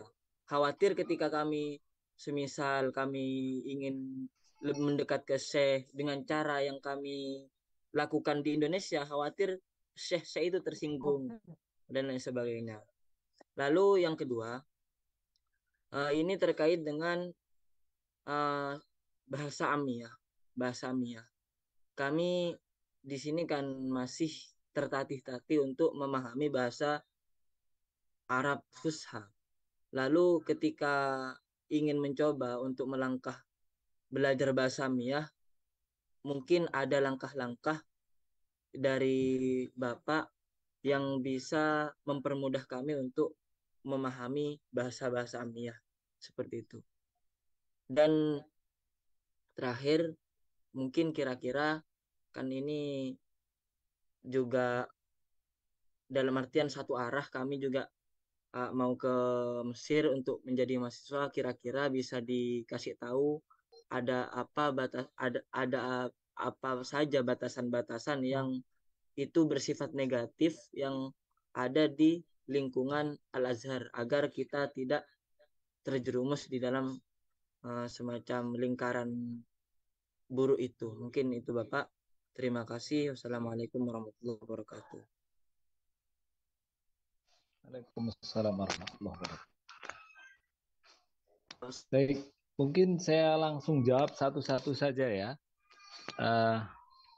Ada Mas Reza dan Mas Noval nampaknya jadi satu akun ya. Baik, Mas Reza dan Mas Noval ini tadi bertanya pertama tentang bagaimana tradisi berkeilmuan ya. Jadi bisa saya katakan di Indonesia itu seperti saya katakan kebebasan menurut saya itu lebih terbuka. Artinya orang bikin organisasi Islam di sini lebih mudah, membuat pesantren sekolah lebih mudah, bahkan mungkin organisasi punya satu keputusan yang berbeda dengan pemerintah itu juga tidak masalah. Misalnya berbeda dalam hal menentukan hari raya, itu adalah hal yang sangat wajar dan kita bisa terima. Tetapi Mesir adalah sebuah negara yang berbeda, sehingga kebijakan negara cukup kuat dalam mengatur dunia keagamaan. Dan yang setahu saya ketika pengalaman saya dulu tidak ada istilah semacam pesantren. Jadi pendidikan agama ya diserahkan kepada Al-Azhar dengan segala jenjangnya, pendidikan ma'had maupun pendidikan jamiah. Tetapi di luar itu mungkin teman-teman bisa mengikuti pengajian di talaki atau majelis yang dipimpin oleh para masyayikh, baik itu dilaksanakan di masjid termasuk Masjid Al-Azhar atau di rumahnya atau di zamannya atau di tempatnya. Tetapi kemudian untuk membayangkan satu masyayikh memiliki satu asrama besar itu nampaknya berbeda. Ini kondisinya nanti akan berbeda dengan misalnya ribat di daerah apa namanya di daerah di Yaman. Ada sih beberapa, cuman kita tidak bisa samakan dengan di sini bahwasanya kita di kampung ini ada pondok, ada asrama, banyak kiai karena pemerintah sangat berusaha mengatur kehidupan agama sebaik mungkin. Nah, ini demi stabilitas. Sehingga kalau ditanya bagaimana sikap baik kita mengikuti masyarakat, ya benar-benar mengikuti beliau. Artinya beliau menyatakan apa ya kita ikuti aturannya. Karena mungkin saya ingin tinggal mulazamah dengan Mas Syahih, saya nggak bisa memberikan kamu kamar tinggal di rumah saya. Kita ikuti saja sehingga apa yang disediakan, entah itu berbentuk talaki atau berbentuk majelis, halakoh, yaitu yang kita ikuti. Karena nanti akan berbeda. Kemudian tentang bahasa Amiyah, memang ini adalah bahasa yang mungkin benar-benar asing ya. Saya pertama hadir di Mesir itu dalam keadaan nol dalam bahasa Amiyah. Saya datang mendengarkan orang berbicara sampai tidak paham. Ini apa yang dia sampaikan gitu. Karena memang dulu kondisi belum seperti sekarang. Saya lihat sekarang lebih mudah, misalnya kita mengakses buku panduan bahasa Amiyah lewat internet. Contoh-contoh percakapan Amiyah lewat YouTube itu kan lebih banyak dibanding saya dulu. Sehingga hal-hal itu bisa dilakukan. Berbeda dengan di masa saya. Akan lebih baik jika misalnya punya kenalan asatid atau alumni Mesir sehingga bisa meminta diajari tentang bahasa Amiyah. Karena sebenarnya jika teman-teman belajar, saya sendiri menyadari ternyata bahasa Amiyah itu secara kaidah lebih simpel, lebih sederhana dibanding bahasa Fusha. Bayangkan misalnya kalau kita belajar domir dalam bahasa Fusha ada 14, itu sudah diringkas jadi 8. I'rab tidak ada, kita nggak berpikir tentang marfu, mansub, majzum, majrur, udah nggak ada lagi. Kita baca, itu artinya sebenarnya lebih mudah. Tetapi kita tidak terbiasa dan kita mungkin di Indonesia tidak menemukan buku atau guru yang mengajarkan hal itu sehingga ternyata dirasa susah. Nah, sehingga saran saya jika memang masih apa namanya masih belum bisa menemukan kesempatan belajar di sini ya ketika hadir di sana diajar kakak angkatan, belajar sendiri dan seterusnya. Karena meskipun susah, menurut pengalaman saya ternyata istilahnya tasrifnya itu lebih sederhana, Eropa nggak ada dan yang lain sebagainya. Jadi pada intinya lebih mudah, tapi kita masih asing dengan bahasa Amiyah. Jadi artinya jangan kemudian merasa kecil hati belum bisa bahasa Amiyah. Kemudian yang terakhir tadi tentang tadi tentang Masaih dan pengabdian ya, pengabdian ikuti apa yang disampaikan Masaih. Kemudian terakhir tentang hal-hal yang jangan sampai kita misalnya salah jalan. Saya pikir ini kaitannya juga dengan stabilitas politik. Makanya ada kebijakan teman-teman jangan ke daerah, tetapi semua di ibu kota, karena pemerintah juga ingin memastikan stabilitas keadaan politik agar teman-teman jangan misalnya sampai bergabung dengan kelompok-kelompok yang dalam tanda petik itu apa namanya mutatorif atau ekstrim katakanlah, atau bahkan irhabi gitu. Jadi itu bagian dari usaha pemerintah Mesir. Kalau paling aman ya ikuti para masyaikh Al-Azhar. Insya Allah itu sudah pasti aman. Dan saya sarankan juga ikuti, saya pikir organisasi-organisasi yang sudah ada pasti akan mengarahkan kakak angkatan, jangan ke sini, jangan ke situ, ikutilah ini. Ya ikuti saja. Saya pikir yang sudah di sana sudah punya pengalaman lebih, tetapi Anda ya harus punya strategi sendiri. Saya banyak baca misalnya, atau ketika saya mengeksplorasi situasi lebih, saya akan menambah, misalnya saya punya keinginan belajar ke Masaih ini yang belum pernah apa namanya diikuti oleh teman lain, asalkan itu masih dalam manhaj yang kita rasa aman. Paling aman ya juga dengan para Al-Azhar. Kira-kira demikian yang bisa saya sampaikan ke Mas Reza dan Mas Noval. Ya. Jawabannya semoga bisa menjadi pencerahan untuk teman-teman sekalian. Baik, kita lanjut ke pertanyaan berikutnya dari saudara Muhammad Reza Fahlevi. Silakan, sudah mengangkat tangan, silakan bertanya.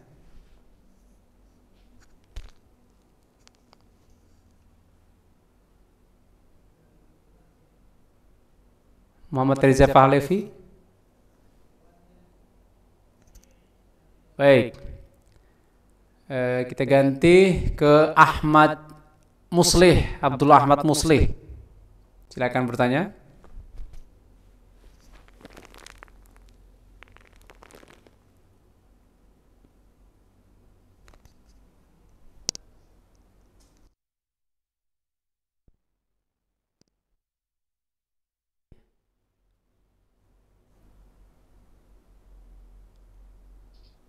Baik Ustaz, Afwan, Assalamualaikum warahmatullahi wabarakatuh. Perkenalkan, nama saya Abdullah Ahmad Musli dari Malang. Izinkan saya untuk bertanya Ustaz. Apa pengalaman Ustaz yang tidak bisa dilupakan dari Mesir?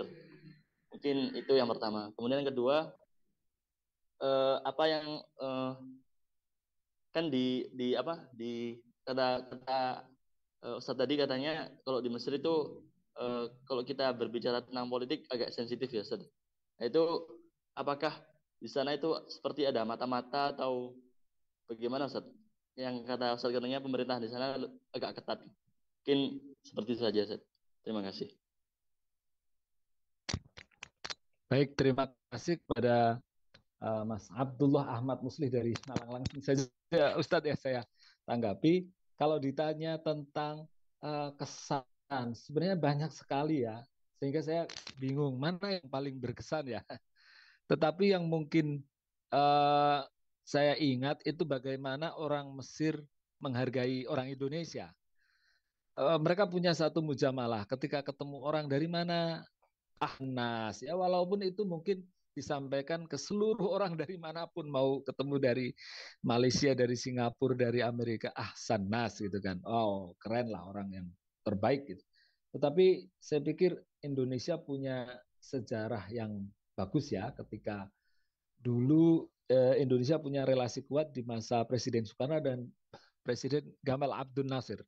Nah, Presiden Nasir ini punya satu gerakan bersama namanya gerakan non-blok gitu kan. Jadi dulu Indonesia dan Mesir itu sama-sama negara, bukan negara adik kuasa. Yang adik kuasa itu yang mungkin yang terlibat perang dunia, tapi Indonesia sama Mesir menjadi negara dunia ketiga punya konsep gerakan non-blok. Tahun 55 bikin acara KTT di Bandung. Dan pada akhirnya relasi itu cukup bagus. Mungkin Presiden Soekarno sempat punya saran agar Al-Azhar ya dipertahankan. Dulu hanya jami, kemudian menjadi jamiah, itu kan juga di masa-masa itu. Kemudian ada yang namanya Jalan Soekarno, jadi Sari Soekarno. Oh ternyata ada Jalan Soekarno di sana. Jadi saya, oh di sana ada Jalan Soekarno yang menunjukkan bahwasanya memang Mesir punya suatu tempat di hati orang. Sehingga saya merasa bangga, wah keren itu berkesan. Kemudian ketika kita pakai songkok itu orang juga tahu, oh Soekarno, Soekarno dulu zaman saya pakai songkok hitam Soekarno. Jadi oh terutama orang-orang yang dulu ya, kalau orang yang sekarang nggak tahu. Tapi paling tidak relasi Indonesia dengan Mesir itu bagi saya itu kuat dan saya merasakan kesannya sendiri. Kemudian ya kita tahulah yang mengakui kemerdekaan Indonesia pertama kan salah satunya Mesir. Kemudian ada presiden apa namanya ada Jalan Soekarno di sana dan orang Indonesia itu dianggap bagus lah gitu. Ya walaupun nggak tahu nih apakah itu hanya mujamalah atau sekedar basa-basi, tapi saya merasa sebagai orang Indonesia itu cukup diberi tempat bagi masyarakat Mesir. Meskipun bukan semuanya selalu smooth ya, kadang kita berkonflik dengan Mesir itu biasa ketemu orang yang karena nggak semuanya orang baik itu juga terjadi. Jadi tapi saya secara umum merasa sebagai orang Indonesia merasa welcome di sana ya, merasa at home dan seterusnya. Dan mungkin ini juga berbeda dari kesan orang lain. Itu kan paling nggak dari sisi subjektif saya. Kemudian yang kedua, pertanyaan dari Mas Muslih tadi mungkin boleh dibantu mengingat-ingat, agak lupa tadi tentang politik mungkin ya. Oh iya, benar tentang politik bagaimana apakah ada mata-mata ya pasti tentu setiap pemerintahan punya satu apa namanya satu aturan tersendiri dalam hal keamanan.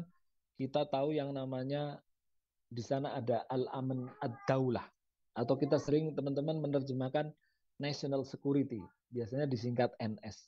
Jadi ini adalah pihak yang paling berwenang dalam urusan keamanan dan kita kadang nggak tahu apa namanya bagaimana orang Mesir itu bisa tahu secara detail. Misalnya ada orang Indonesia punya kasus dengan pemerintah atau dengan pribadi orang Mesir tapi sampai ke pemerintah. Itu kadang kita kaget kok orang Mesir bisa tahu rumahnya. Misalnya ada penangkapan. Semoga ya naudzubillah teman-teman jangan nanti punya pengalaman gitu. Kok tahu, kok bisa. Jadi saya melihat keamanan itu levelnya cukup tinggi sehingga informasi-informasi yang di apa namanya yang dikantongi oleh pihak keamanan itu saya pikir cukup valid dan saya pikir ini ada hubungannya dengan sejarah yang panjang. Mesir punya sejarah perang yang panjang terutama dengan Israel sehingga nggak heran lah kalau intelijen Mesir itu sangat kuat karena musuhnya juga kita tahu Israel juga dalam urusan intelijen juga kuat. Dan dulu Mesir sempat dekat dengan Amerika, sempat dekat dengan Blok Timur. Kalau dulu namanya Uni Soviet, sekarang apa namanya Rusia. Dan kita tahu negara-negara besar itu juga kuat dalam hal uh, pengelolaan dunia intelijen sehingga ya keamanan itu sangat tinggi. Bahkan kadang orang Mesir pun nggak mau, tidak hanya aparatnya. Bahkan orang Mesirnya sendiri ketika orang Indonesia menyinggung politik itu juga bisa berakhir merugikan kita. Ada cerita dulu senior saya naik taksi tuh. Dia bicara tentang politik presiden. Saya ngalami masa di mana Presiden Husni Mubarak tapi saya ngalami satu ya, mohon maaf. Saya revolusi udah pulang duluan. Tapi saya dengar cerita-ceritanya tentang revolusi dan senior saya pernah cerita bahwasanya di sana ketika ngomong politik supirnya aja nggak terima langsung dibelokkan ke kantor polisi dan orang Indonesia diserahkan ke kantor polisi. Dulu ketika revolusi Indonesia ada berita orang Indonesia mendukung revolusi Mesir gitu kan. Ada seorang tenaga kerja wanita yang nggak tahu apa-apa itu langsung dipecat oleh bosnya yang orang Mesir karena itu orang Indonesia di negaramu ngapain ngurusin politik negara kami. Kamu saya pecat. Itu seorang pembantu rumah tangga yang nggak tahu apa-apa. Jadi kadang-kadang urusan politik itu tidak hanya menyangkut aparat, tapi menyangkut masyarakat biasa. Jadi saya pikir punya concern, punya perhatian terhadap politik itu ya bagi saya kewajiban kita harus tahu, tetapi untuk menyampaikannya di publik itu yang harus kita pikirkan secara masak-masak. Baik, terima kasih untuk Mas Muhammad Muslih, kira-kira itu Terima yang saya kasih sampaikan. kepada Saudara Ahmad Muslih. Untuk berikutnya, penanya berikutnya kami persilakan kepada Saudara Muhammad Reza Fahlevi. Ahmad Reza Fahlevi mau bertanya? Silakan. Bismillahirrahmanirrahim. Assalamualaikum warahmatullahi wabarakatuh. Ustaz, Waalaikumsalam warahmatullahi wabarakatuh. terima kasih kepada admin telah mempersilahkan untuk bertanya. Ustadz Afwan, sebelumnya saya ingin bertanya beberapa hal mungkin ya. Satu, mungkin Ustadz untuk presentasi tadi bisa di-share ke teman-teman Ustadz untuk bahan bacaan lagi setelah ini nantinya. Kemudian kedua, berkaitan tentang yang menjadi kekhawatiran mungkin para orang tua dari calon mahasiswa yang akan berangkat ke Mesir terkait dengan konflik sekarang Palestina dengan Israel. Apakah Mesir secara letak geografis kan memang berdekatan ya, tapi apakah terkena daripada dampak konflik tersebut? Itu pertama. Untuk kedua, Ustadz, terkait persiapan perlengkapan pribadi yang mesti untuk dibawa, kira-kira apa aja Ustadz? Nah, apakah mungkin kitab-kitab yang kita punya daripada kutub atau Rosiyah yang kita punya di Indonesia, apakah ada yang perlu dibawa atau tidak Ustadz? Mungkin itu pertanyaan dari saya. Terima kasih. Assalamualaikum warahmatullahi wabarakatuh. Waalaikumsalam warahmatullahi wabarakatuh. Langsung saja saya tanggapi dari Mas Reza Pahlevi ya. Pertanyaan pertama, tadi tentang file ya. Insya Allah nanti bisa saya share ya. Tapi mohon maaf ini hanya foto-foto, jadi saya hanya banyak cerita. Jadi fotonya ini, ceritanya ini. Jadi mohon maaf nanti mungkin apabila kurang detail penjelasannya. Tapi insya Allah nanti bisa di-share. Kemudian terkait konflik ya, saya dulu pernah mengalami satu peristiwa yang cukup besar, itu serangan Israel ke Gaza. Itu seingat saya 2009. Jadi memang cukup mengagetkan. Jadi serangan udara banyak yang meninggal gitu kan. Tapi mungkin memang eskalasinya tidak setinggi ini. Tidak setinggi ini. Tapi itu cukup menjadi isu internasional. Dulu saya ingat banyak wartawan dari Indonesia yang hadir ke Kairo untuk melakukan liputan ke Kairo, kemudian memang ke perbatasan. Dan pada intinya konflik saat itu cukup mengemuka, meskipun lebih sekarang lebih parah kayaknya, lebih eskalasinya lebih tinggi. Tetapi paling tidak yang bisa saya ceritakan sebagai pengalaman, waktu itu keadaan di Kairo bisa dikatakan stabil saja ya. Meskipun berita ramai, orang Indonesia banyak, orang isu Indonesia banyak hadir, wartawan, kemudian ada bantuan kemanusiaan, donasi masuk ke Gaza, tetapi keadaan di Mesir saya pikir baik-baik saja. Bahkan lebih aman, jauh lebih aman dibanding ketika revolusi katakanlah. Jadi ketika ada konflik di Israel, saya pikir pemerintah sudah punya strategi untuk menjaga stabilitas, dan bagaimanapun nggak bisa kita pungkiri memang Mesir dan Israel itu sendiri sudah punya kesepakatan. Jadi ada konflik tapi ada relasi, ya relasi panas dingin katakanlah. Itu sejak perang 73 kan ada perjanjian Camp David itu di masa pemerintah Anwar Sadat. Bahkan akhirnya Presiden Anwar Sadat sendiri dibunuh oleh orang Mesir karena dianggap membuka jalan perdamaian dengan Israel. Tetapi saya pikir sejak itu Mesir cukup bisa menjaga stabilitasnya ketika ada konflik. Sehingga walaupun hubungannya ya panas dingin, tetapi di dalam negeri keadaan saya merasakan baik-baik saja. Sehingga mungkin bisa dikatakan tidak perlu terlalu khawatir tentang keadaan konflik yang ada di Gaza. Tetapi untuk lebih jelasnya seperti yang saya selalu sampaikan, silakan kontak ke yang memang sekarang ada di sana. Jadi siapa tahu ada perubahan lain. Jadi ada kakak senior satu pesantren, satu daerah atau kenalan lain itu yang bisa menceritakan.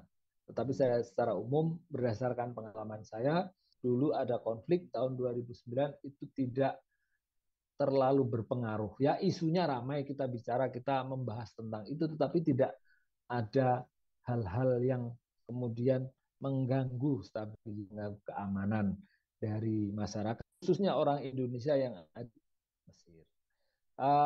Kemudian tentang persiapan, saya pikir biasanya teman-teman itu akan datang ke Mesir setiap tahun, setiap angkatan itu di bulan-bulan inilah, meskipun semua tidak bisa dipastikan. Jadi Al-Azhar Mesir itu kalau teman-teman merasa galau, kok nggak ada kabar, kok nggak ada, belum ada kejelasan, itu saya katakan ya lah, wajarlah kita bertanya. Tapi bagi saya itu satu hal yang wajar. Ya saya tidak mengatakan itu baik ya, tetapi itu yang terjadi selama bertahun-tahun. Karena yang di Indonesia itu tidak bisa memaksakan mengatur. Kita mengikuti apa yang diputuskan oleh pihak Mesir, pihak Al-Azhar atau pihak kedutaan Indonesia, dan kadang lama nggak ada kabar, kadang terlambat, kadang mendadak. Itu yang terjadi tidak hanya di Anda kalau Anda mengalami, tapi juga dialami oleh angkatan-angkatan sebelumnya. Dan mungkin juga termasuk saya dulu. Tapi pada umumnya orang akan berangkat ketika masuk semester, kalau di Indonesia semester ganjil. Semester ganjil ini kan berarti bulan-bulan inilah, Agustus, September, Oktober, November, Desember gitu kan lah. Tetapi praktiknya bisa berangkat bulan Oktober, November. Mungkin ada ketelatan dalam proses perkuliahan, tetapi nanti insya Allah bisa ikut ujian. Seperti saya dulu datang bulan Oktober, ujian, ya ada waktu sedikit untuk belajar, ujian alhamdulillah berhasil atau mendapatkan hasil najah, naik tingkat berikutnya. Jadi kalau ada keterlambatan, meskipun itu tidak mendapatkan waktu lama untuk belajar, yang penting masih bisa ujian, itu insya Allah nanti bisa naik ke angkatan berikutnya. Menjadi masalah adalah bagaimana mempersiapkan materi. Dulu di masa saya tentu tidak seperti sekarang kita bisa punya file kirim-kiriman dari seluruh dunia. Kita baru bisa muqarrar atau diktat ketika sampai di sana. Tetapi dengan keuntungan kemajuan teknologi, teman-teman di sini saya pikir bisa mencari bocoran nih, spill. Apa sih muqarrar diktat di jurusan ini? Sehingga jika udah kita tahu mau kemana, jurusan apa, yang udah ada di sana duluan, atau mungkin yang kakak-kakak yang bisa bantu mencarikan muqarrar diktat muqarrar yang untungnya sekarang dalam bentuk PDF tuh, jadi bisa dikirim, bisa dipelajari terlebih dahulu. Itu terkait dengan pembelajaran. Kalau saya dulu alhamdulillah bulan Oktober akhir ya, Oktober akhir berangkat langsung begini-begini, alhamdulillah bisa ngajah. Nah, kita nggak tahu, kita nggak bisa mengatakan apa yang pasti akan terjadi, karena memang Mesir ada orang yang bilang Al-Arab Mu'rab, orang Arab itu Mu'rab kan berubah-ubah, jadi kita bisa memastikan. Kita bisa mengatur, tapi kita terkendala hubungan dengan yang di Mesir, sehingga ya mungkin harus sabar menunggu dan seterusnya. Kemudian yang terkait dengan kehidupan, saya pikir kalau hadir di bulan-bulan ini otomatis di sana musim dingin. Jadi di belahan utara musim dinginnya kan Oktober, November, Desember, Januari dan seterusnya.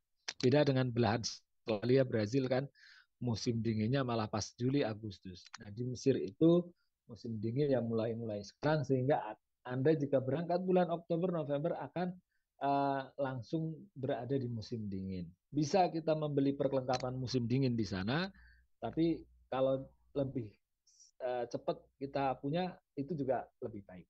Misalnya beli jaket tebal, sepatu, kaos kaki, kaos tangan, tutup kepala. Tapi ada hal-hal terkait musim dingin yang di sini nggak dijual. Misalnya celana yang apa spandek khusus musim dingin, nah, mungkin di sini ya jarang nggak ada. Di sana nanti kalau musim dingin ada orang jual di pinggir-pinggir jalan perlengkapan musim dingin, jadi bisa beli di sana. Jadi keperluan-keperluan bisa disiapkan sejak sekarang. Buku juga ya, buku juga, tetapi semuanya harus diperhitungkan terkait bagasi. Teman-teman berangkat mungkin 20 kilo, apa iya mau kitab di bawah semua. Memang kitab itu penting, tetapi kita terbatas dalam hal bagasi, kecuali siap untuk membayar. Jadi saran saya ya, bawalah yang sangat penting. Sangat penting, misalnya buku ini, kitab ini saya rasa penting bawa.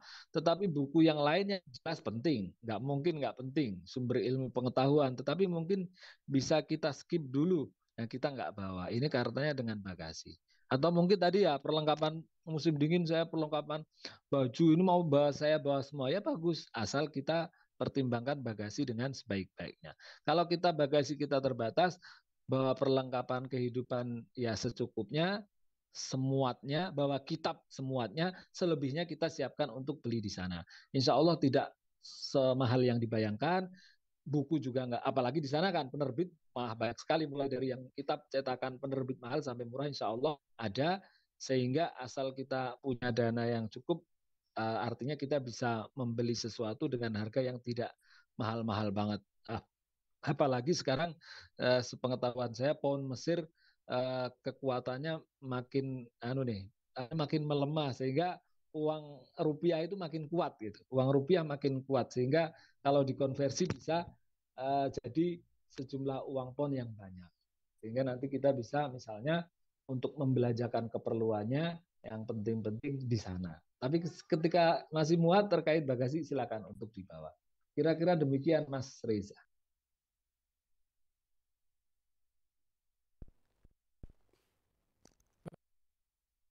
Atas jawabannya. Masih ada waktu untuk teman-teman yang mau bertanya kepada, tunggu, namanya Muhammad Rizky Maulana. Tengku Muhammad Rizky Maulana, silakan.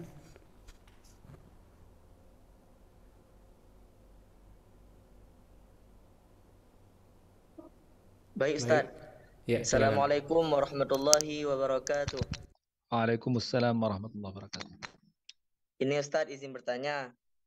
Ini kan kebiasaan-kebiasaan orang Indonesia dengan orang Mesir itu kan berbeda. Ini mewakili teman-teman juga ingin bertanya, apakah ada kebiasaan-kebiasaan yang menurut orang Indonesia hal itu lumrah, tapi menurut orang Mesir itu tidak sopan dan bahkan menyinggung mereka, Ustaz. Ini saja, Ustaz. Terima kasih. Baik, terima kasih Mas Tengku Rizky tadi ya. Beberapa hal ya, apa yang boleh dilakukan, yang tidak. Ini sekali lagi berdasarkan pengalaman ya. Saya mungkin tidak bisa secara detail menyampaikan semuanya, tetapi yang sejauh saya ingat ya. Misalnya dulu kita bilang begini, saya kalau di Indonesia nyentuh kepala orang itu bisa jadi satu satu kerusuhan. Artinya kepala bagi kita itu hal yang sangat kita hormati, jangan disentuh. Tetapi di sana saya pegang aja kepalanya sama orang. Saya agak marah, tapi saya pikir, ini apa namanya tradisi di sini ya. Saya nggak bisa marah dong. Tetapi sebaliknya mungkin menyentuh bagian bawah pinggang gitu kan. Kalau di sini kadang kita guyonan gitu, bercanda, itu bukan berarti itu uh, boleh, artinya bukan berarti itu baik-baik saja, tapi mungkin beberapa dari kita melakukan, nah di sana jangan dilakukan gitu. Itu yang saya belajar dari teman-teman. Dulu kita pakai sarung gitu. Pakai sarung itu kita menjadi kebiasaan di sini yang laki-laki ya, pakai sarung itu adalah hal yang menunjukkan kesopanan, kesolehan, kesederhanaan. Tapi ternyata di sana nanti bisa dimaknai secara negatif karena itu kayak seorang suami gitu kan, seorang suami dalam hubungannya dengan istri katakanlah.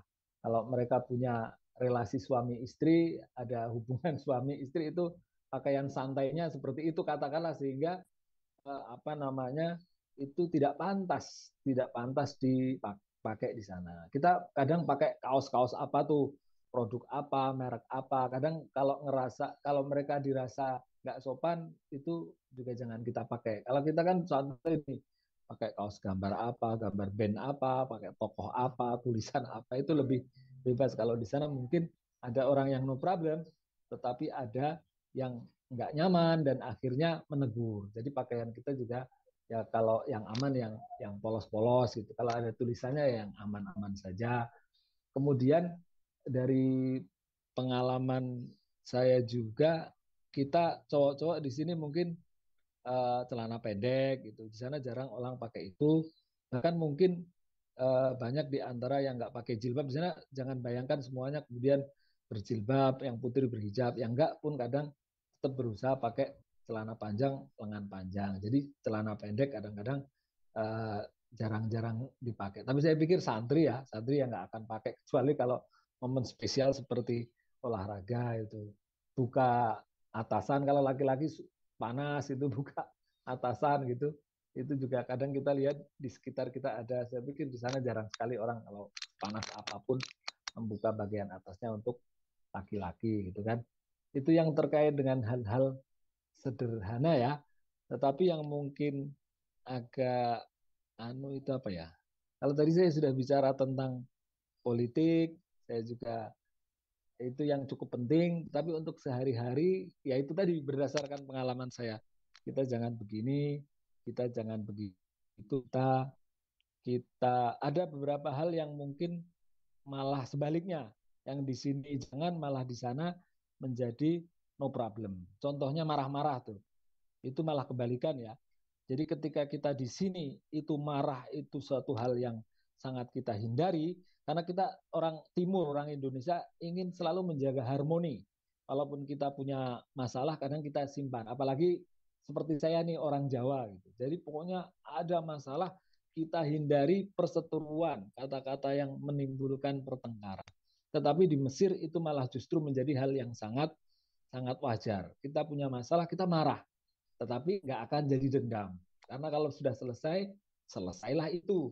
Jadi kadang mohon maaf saya menikmati ketika di kultur saya marah itu hal yang saya hindari, tapi di Mesir ini saya kayaknya boleh marah deh, karena nanti tidak akan kepanjangan, tidak akan menjadi dendam. Makanya kalau ada masalah marah aja, bahkan marah terhadap orang lokal.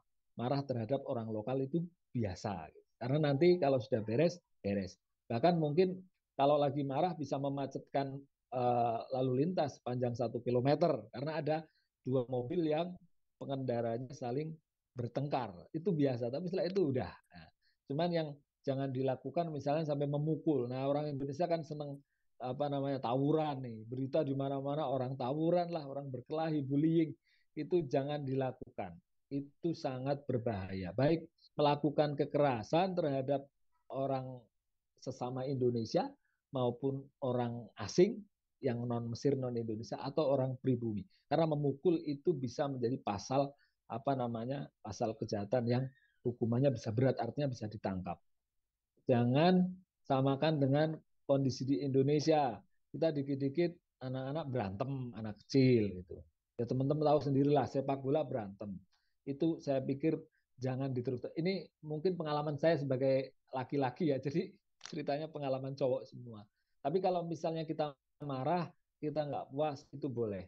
Bahkan saya dulu dalam tanda petik menikmati. Karena saya nggak bisa di Indonesia marah-marah di depan umum.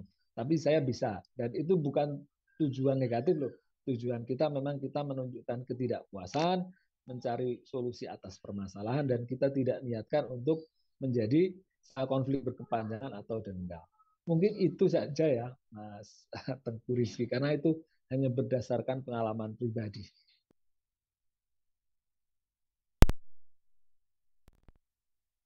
Menit, mungkin satu pertanyaan lagi Ustadz ya. Siap Ustadz, silakan. Baik, kami beri kesempatan kepada saudara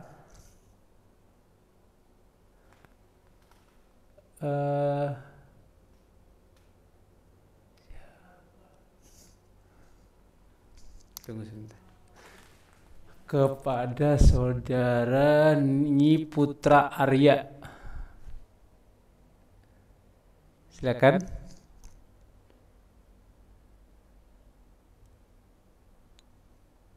Ustaz. Assalamualaikum warahmatullahi wabarakatuh, Ustaz. Waalaikumsalam warahmatullahi wabarakatuh. Afwan Ustadz, izin bertanya mengenai ATM yang sering digunakan oleh mahasiswa Indonesia di Mesir sendiri, apa ya Ustadz? Dan ada yang bilang juga jika mengirimkan dana, lebih baik langsung ke jasa penukaran uang, tidak melalui ATM. Itu bagaimana ya Ustadz? Baik, ini Putu ini dari Bali insya Allah ya. Baik, saya coba jawab ya. Yang pasti pertama, saya mungkin berada di masa yang berbeda dengan masa sekarang, sehingga ini nanti mungkin apa yang saya sarankan memang perlu dipastikan. Eh, di masa saya menggunakan ATM karena memang ATM apapun insya Allah bisa asal itu ada. Ya artinya bank-bank besar di Indonesia seperti BNI, BRI atau Mandiri yang syariah juga itu kan kita punya satu lambang, ada Sirus, Maestro. Itu selagi itu lambang itu ada di ATM bank manapun itu bisa kita gunakan.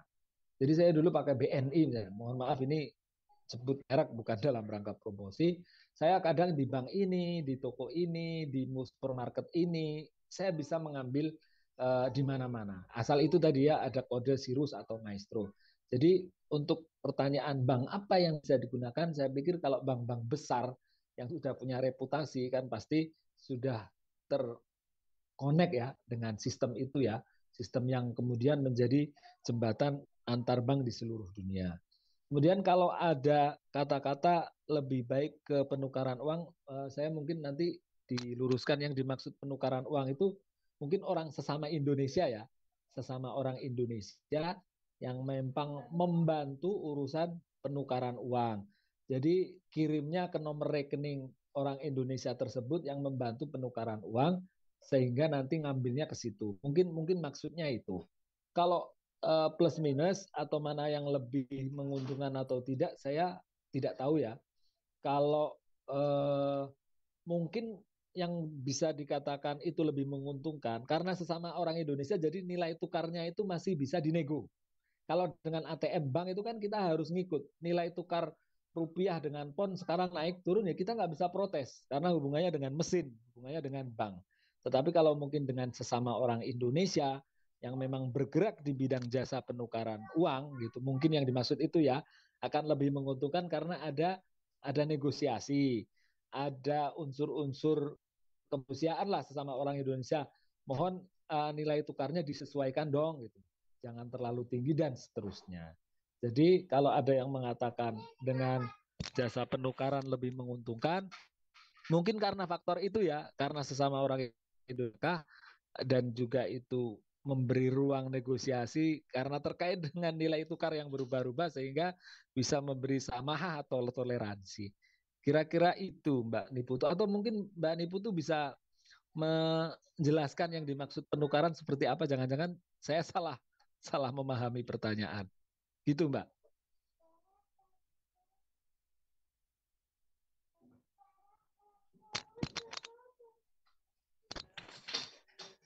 Kayaknya masih mute ya Mbak. Silakan. Sudah Ustaz. Oke ya, berarti mungkin itu yang bisa saya sampaikan. Dugaan saya seperti itu Mbak. Ya, terima kasih.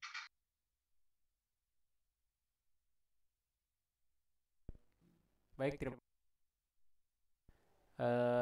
mungkin karena waktu sudah hampir habis, kita cukupkan sampai di sini pertemuan kita pada pagi menjelang siang hari ini.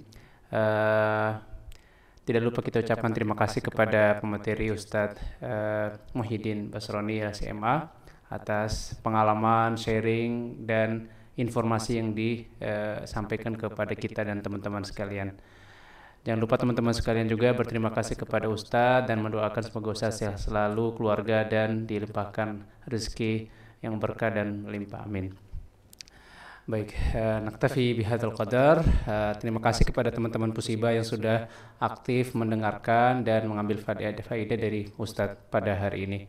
Kita tutup acara kita, kuliah umum kita pada kesempatan pagi ini dengan alhamdulillah dan doa kafaratul majelis. Subhanakallahumma bihamdik, asyhadu an la ilaha illa anta astaghfiruka wa atubu ilaik. dan jumpa lagi di kuliah-kuliah umum berikutnya. Wassalamualaikum warahmatullahi wabarakatuh. Waalaikumsalam warahmatullahi wabarakatuh. Mohon izin untuk pamit undur.